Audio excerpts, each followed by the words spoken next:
Materialização é o fenômeno pelo qual os espíritos se corporificam, tornando-se visíveis a quantos estiverem no local das sessões. Não é preciso ser médium para ver o espírito materializado.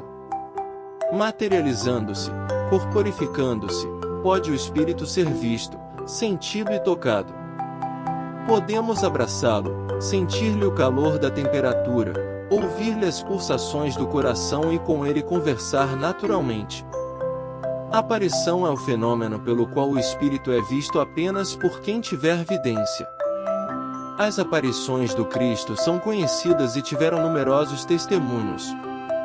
Apresentam flagrantes analogias com as que em nossos dias são observadas em diversos graus, desde a forma etérea, sem consistência, com que aparece a Maria Madalena e que não suportaria o mínimo contato, até a completa materialização, tal como a pôde verificar Tomé, que tocou com a própria mão as chagas do Cristo.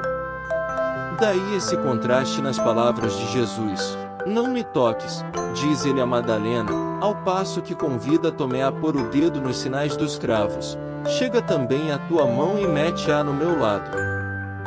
Jesus aparece e desaparece instantaneamente. Penetra numa casa a portas fechadas. Em Emaús conversa com 2 dos discípulos, que o não reconhecem, e desaparece repentinamente.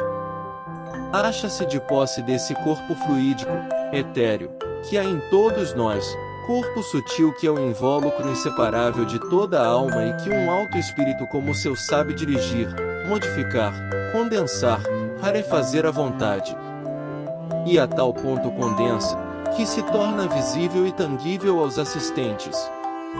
Pois, sendo Cristo as primícias do Espírito, como afirma o apóstolo Paulo, estando nós certos de que ele ressuscitou, apareceu, comunicou-se, por que não podem fazer o mesmo aqueles espíritos que nos foram amigos, parentes, aqueles que viviam conosco, mantendo mútua afeição?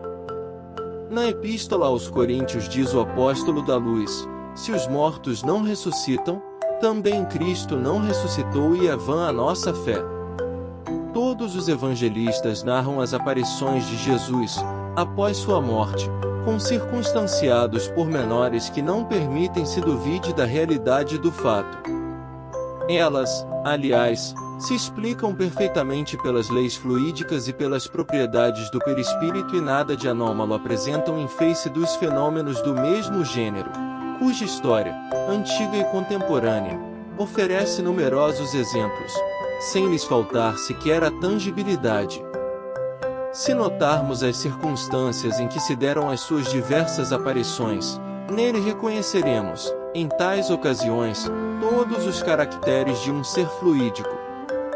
Aparece inopinadamente e do mesmo modo desaparece, uns o veem, outros não, sob aparências que não o tornam reconhecível nem sequer aos seus discípulos. Mostra-se em recintos fechados, onde um corpo carnal não poderia penetrar.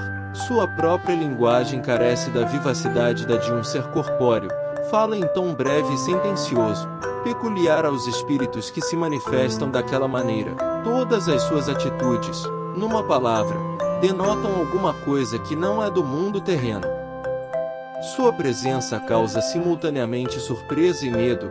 Ao vê-lo, seus discípulos não lhe falam com a mesma liberdade de antes, sentem que já não é um homem. Jesus, portanto, se mostrou com o seu corpo perispirítico, o que explica que só tenha sido visto pelos que ele quis que o visse.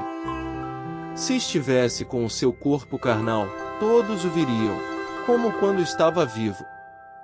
Ignorando a causa originária do fenômeno das aparições, seus discípulos não se apercebiam dessas particularidades, a que, provavelmente, não davam atenção. Desde que viam o Senhor e o tocavam, haviam de achar que aquele era o seu corpo ressuscitado. A Gênese. Capítulo 15. Item 61. Allan Kardec. Ao passo que a incredulidade rejeita todos os fatos que Jesus produziu, por terem uma aparência sobrenatural, e os considera, sem exceção, lendários, o Espiritismo dá explicação natural à maior parte desses fatos. prova a possibilidade deles, não só pela teoria das leis fluídicas, como pela identidade que apresentam com análogos fatos produzidos por uma imensidade de pessoas nas mais vulgares condições.